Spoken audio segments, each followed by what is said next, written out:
Again, good morning to everyone. We are now at the book of Joshua, chapter 12. This morning, the same chapter. Again, I will mention the summary or the background of this chapter, as I mentioned last Sunday. Pero maaaring yung pagkaka-summarize o pagka-lay down ng background ay naiba. Now, itong chapter na ito ay nagpapakita ng conquest. Now, this is the summary conquest of Israel in the leadership of Moses and Joshua. This is a combination leadership of Moses and Joshua. Okay? Sinamarize na. No? In this conquest, we have seen the challenges. By just reading this chapter, you will not see, hindi mo makikita yung challenges nila na hinarap. But kung ikaw ay nakasubaybay, katulad ng ginawa natin, tulad ng pinagdaanan natin na chapter by chapter from Exodus, Leviticus, Numbers, Deuteronomy, okay, ay makikita mo yung challenges na hinarap nila. Okay? You can see, you will realize the challenges, lessons, sacrifices, discipline, and most of all, the perseverance of God towards Israel and the keeping of His promises. Don't you know that God persevered? Alam niyo ba na ang Diyos nagtitiis din? Kung tayo ay mayroong mga pagtitiis sa buhay dito sa lupa, mas the more ang Panginoon na meron siyang pagtitiis because He promised. Kasi it's the Lord's delight to keep His own promise fulfilled. And that's what you can see. That's what you can realize on this chapter. Ma-realize mo na the Lord persevered.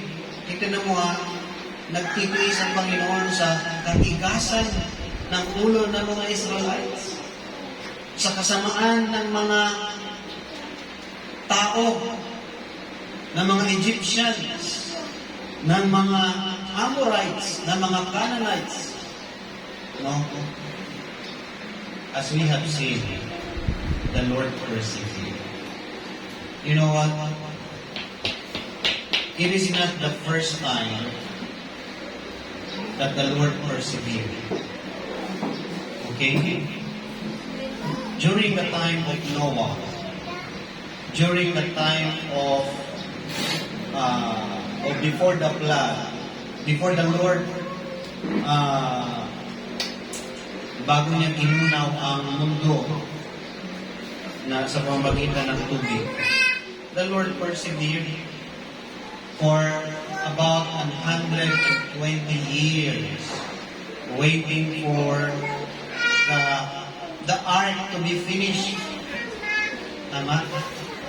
Ang Panginoon ay nagtiis just for 8 souls. Can you imagine? The Lord waited for 120 years just for 8 souls. And ano pa? 8 souls and yung mga animals. Okay. But deeper than that, it's not only 8 souls that the Lord saves out of the flood. Because from that 8 souls, you are one among them. Alam niyo ba na isa ka doon sa niligtas ng Panginoon physically? Because if the Lord did not save those 8 souls, wala ka na rin tayo. Because we were from them. No? Wala namang natirang tao lang eh. Kundi si Noah lang, saka yung kanyang mga anak at mga asawa niya, saka yung kanyang mga daughter-in-law. Okay. Now, brethren, just to make us realize that the Lord persevered because of His promise. No? That's how the Lord faithful when He commits something, when He promised something. You cannot, no one can can hinder that promise to be fulfilled. So, that's what we can see on this conquest. No? The perseverance of God towards Israel and the keeping of His promise. No? Actually, pwede naman ang Panginoon na lang ang mag-judge sa lahat ng tao na, alam niyo yun, without considering anyone. No, hindi niya kailangan i-consider kung sino pa man. But the Lord used Israelites to judge His enemies. Diba? Ang ginawa ng Panginoon, inalis sa Egypt ang mga Israelites, dinala sa wilderness, sa ilang journey towards the promised land. The Lord molded them, the Lord shaped them, no, to be the Lord's hand of judgment towards enemies. Now, and I believe that even today, the Lord perseveres for us. Every time you live in sin, every time you commit sin, every time that you are not walking in according to the will of God, and you have no judgment received yet, you're still alive, you still breathe the air that God gave to us. You still have chance to pray and ask forgiveness. You still have chance to change the way you live. Nag-persevere pa rin ang Panginoon. Okay. Not only to us, but even to His enemies. Kahit sa mga kaaway ng Panginoon. Because the Lord reserved, or the Lord appointed a time for judgment. May mga ginagawang panahon ang Panginoon sa puso. But ang pinaka-highlight nito, mga kapatid, the Lord persevered, no, because He is keeping His promises to us. No? Hindi lang for Israelite, mga kapatid. No? Ang Panginoon nag-persevere hindi lamang para sa mga Israelites, kundi para din sa mga Gentiles. Para din sa atin. Tayo. Okay. This morning, I am sharing with you the message about legacy. Okay. Now, legacy is something transmitted by or received from ancestors. Diba? Yun yung meaning ng legacy. Or predecessors, or from the past. Okay? Other meaning ng legacy or word is yung heritage or inheritance. Okay, yan yung ibig sabihin. Something that is or may be inherent. Yan yung ibig sabihin ng legacy. This summary of chapter 12 in Joshua speaks about the legacy of Moses and Joshua. The legacy of their leadership. The legacy of their obedience to God. The legacy of their faithfulness to God. The legacy of their humbleness to God.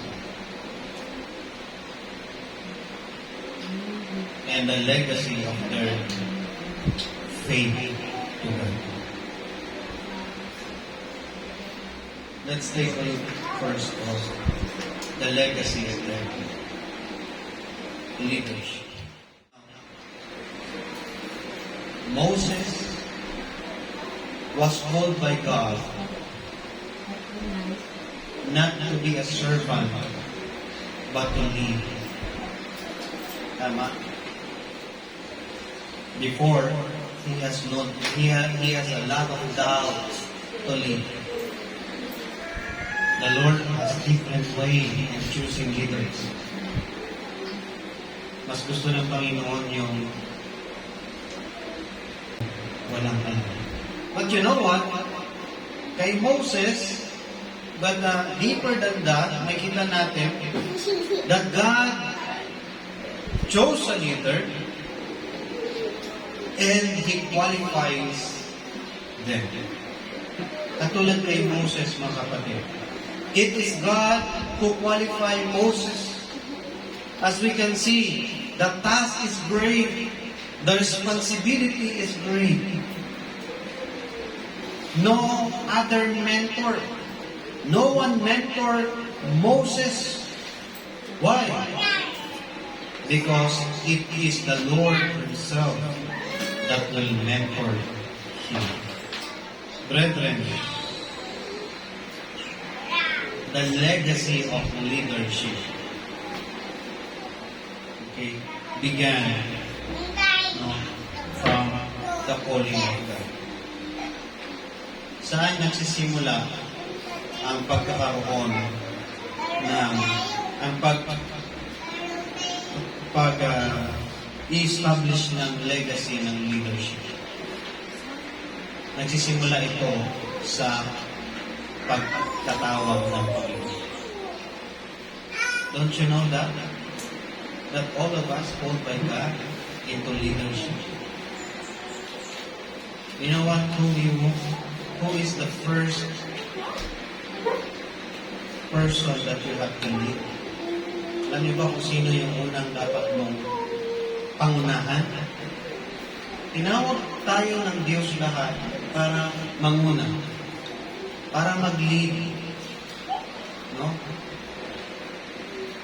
At ang unang-unang mong dapat pangunahan, no other but yourself.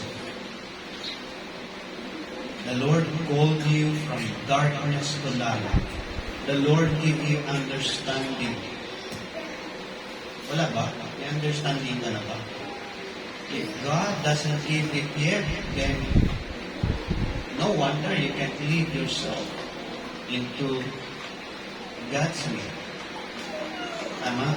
Kung wala ka pang understanding sa salita ng Diyos, kung wala ka pang understanding sa righteousness ng Panginoon, talagang hindi mo malilid ang sarili mo sa Panginoon. Tama? Hindi mo talaga mapapangunahan yung sarili mo. How can you lead yourself if you don't know how? And how can you lead others if you can't lead yourself? Tama? Mahirap pangunahan, mahirap maging leader sa iba kung hindi mo malilid ang sarili mo. All of us were subject to it and maybe perhaps guilty of it. Tama? Maaaring lahat tayong lahat ay subject sa ganyan. No, pastor, hindi naman ako pastor. Kaya wala akong i-lead. Pastor, wala naman akong posisyon o wala akong dapat. No, meron. As I said, you have to lead yourself. You must be a leader of yourself first. No. At sino pa? Pagkatapos mo sa sarili mo ay yung mga mahal mo sa buhay. Asawa mo, anak mo. No? Panawagan ng Panginoon yun sa atin. The legacy of leadership starts from the calling of God. To lead yourself in the light of the gospel, in the light of the Word of God, away from the darkness of this world, away from the dark principles of this world. Yan ang simula yun. No, the legacy of leadership starts from it. Now, let me clarify first about legacy. Dalawang klase ang legacy. No. The godly legacy and the worldly legacy. Merong godly na legacy. Yung, alam mo legacy, yung pinapamana, yung pwedeng iiwan. Diba, sinasabi ng mga magulang sa yung mga nakakatanda, wala akong ibang pwedeng maipamana sa iyo, kundi ang edukasyon. Diba, familiar yan.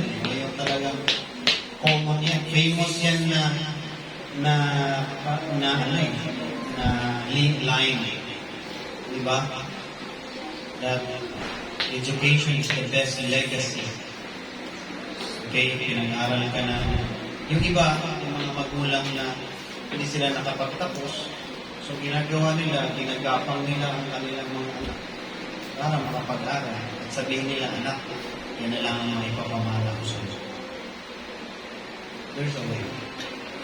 Now, ang question doon, yung mga magulang na gano'n, hindi nakapag-aral, hindi nakapagtapos, pero nagagawa nilang ipamana o magpamana ng edukasyon sa anak by way of motivating them, by way of providing what they need to achieve that education. Doon bumabagsak yung they qualify themselves, in order to achieve that legacy. So mga kapatid, that is a worldly legacy. Dito lang yun sa makamundong pamana. But we will talk about the godly legacy. Okay? Ang pag-uusapan at pagtutunan natin ng pansin is the godly legacy. Ano ba talaga ang legacy na gusto ng Panginoon nating sundan? As we have seen in this chapter, in the life of Moses and Joshua, something that they can pass on to the next generation of Israelites, yung leadership nila. As the Lord called Moses, Joshua called Moses unto leadership, and so are we as God's people. We are called from darkness to light to lead for the glory of God. Para manguna, promoting the glory of God. At ang una natin pangungunahan, mga kapatid, yung sarili natin. Alam niyo, ang sarili natin kailangan ng leadership. The discipline. Yung pagdisiplina sa sarili natin is a form of leading yourself. Discipline to be spiritualized daily. discipline of living a holy life. No, alam niyo, mahirap magpakabanal. Mas madali na magpakakarnal. Tama? Napakahirap magpakabanal. Meron nga kanta, di ba? No? Take time to be holy. Alam niyo yung kanta niyo, take time to be holy. No? Kasi ba, it takes time to be holy. It takes time. It's not really easy to be holy. But it is doable to be holy to the children of God, to them that were called by God. Because God called them to holiness, to be a leader of holiness, to be an example of holiness. No? For yourself and for the next generation to come. Brethren, let us first lead ourselves into holiness, that we may live a godly leadership legacy to our children. So that they may see, yung tatay ko, yung nanay ko, yung kapatid ko sa Panginoon, o si sister ganito, o si brother ganito. Nagsikap sila, nagtyaga sila sa paglilingkod sa Panginoon. No? Kasi may perseverance naman talaga eh. No? Hindi naman lahat ng paglilingkod ay enjoyment.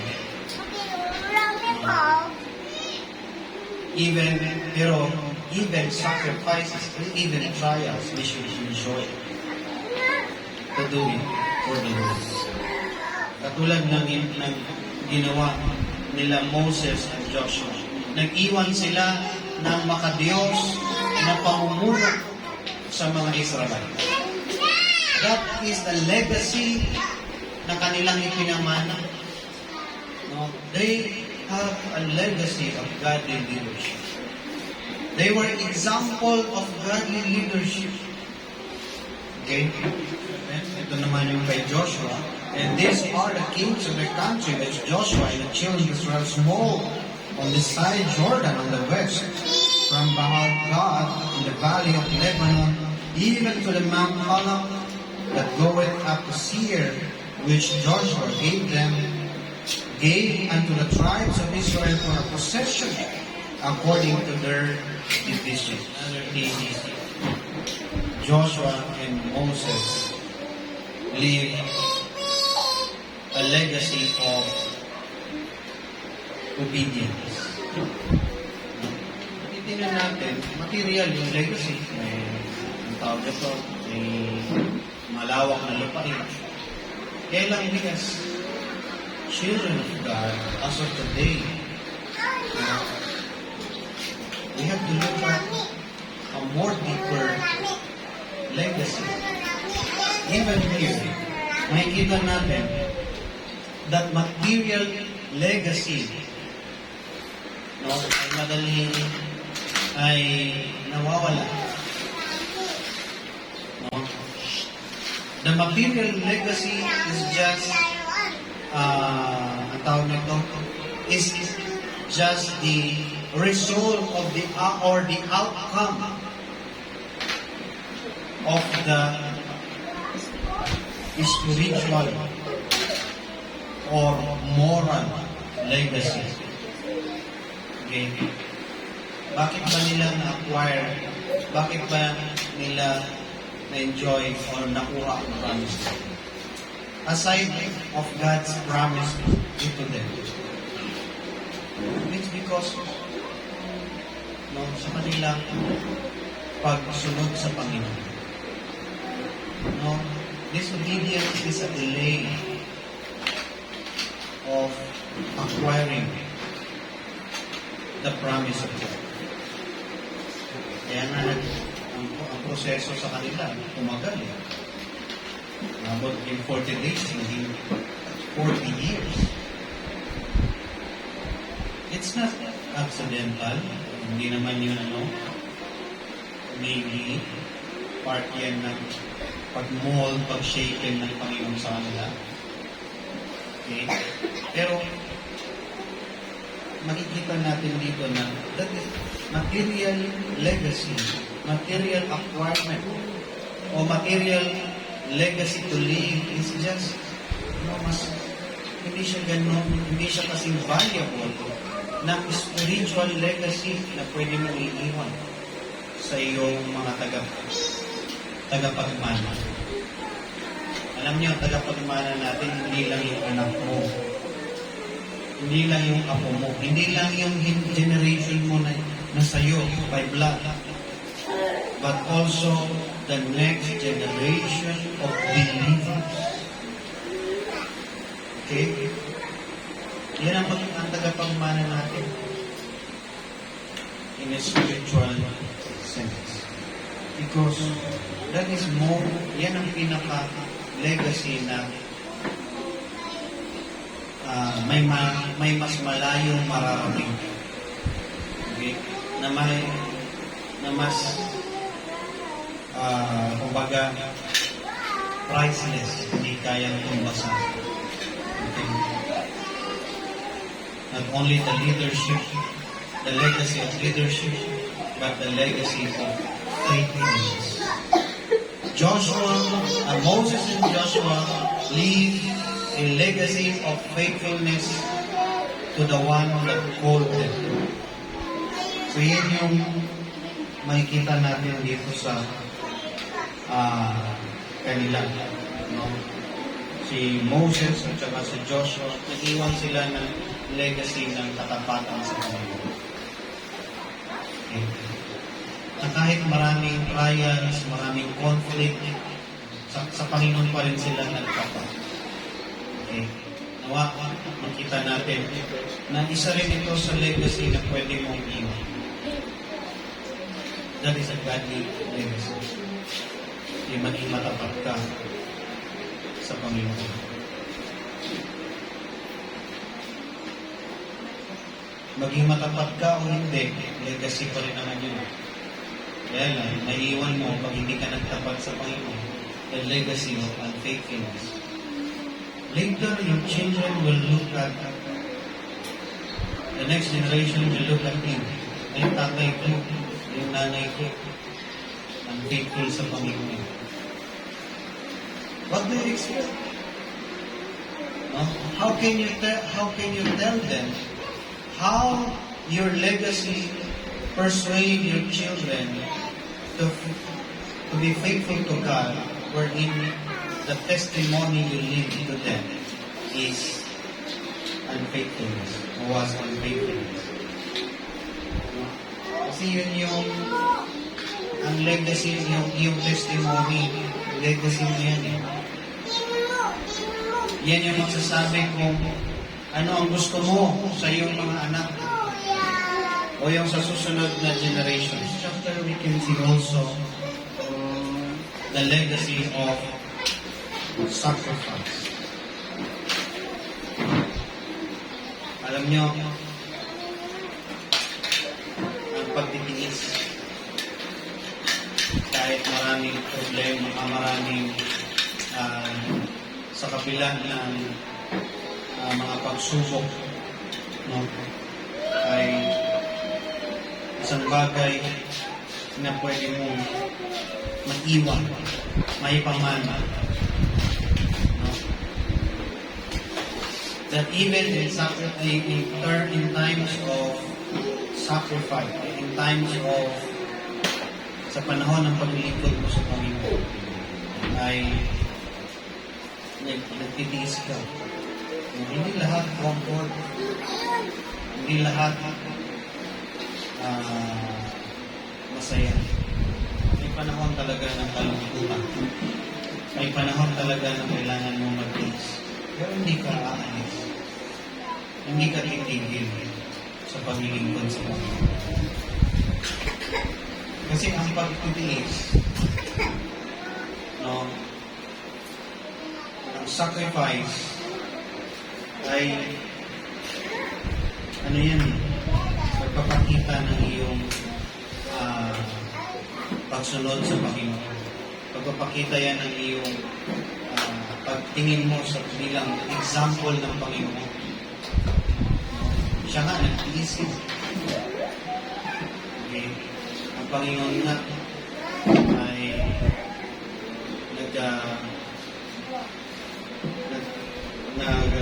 nag-iis sa lahat ng pasakit para sa kaligtasan. So, yan din pwede natin tingnan. Okay. Na dapat kahit na ano harapin natin, may comfort, may pag-iis, no, hindi tayo nawawala sa Panginoon. Patuloy lang tayo. Okay. Hindi ka magtatagumpay kung hindi ka magpapatuloy. Katulad nila Moses at saka ni Joshua, hindi sila bumalik sa Egypt. No. Hindi sila bumalik sa Egypt. Kahit na maraming pasaway, balik na lang tayo sa Egypt. Mas maganda pa dun sa Egypt kumpara dito sa disyerto. Moses and Joshua, they never encouraged those people na bumalik. Dahil ang direksyon ng Panginoon sa kanila ay promise lang. And they had to sacrifice.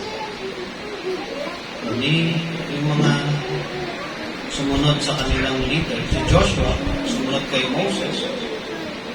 No? Hold the seed, legacy. What Moses hand over to him. Pinamana sa iyo. And so, they succeed. No? Holding those legacies. Basta tandaan mo, kapag ang Panginoon ay kasama mo, you will leave invaluable legacies. Various legacies. Kaya, let's choose the path that God set for us.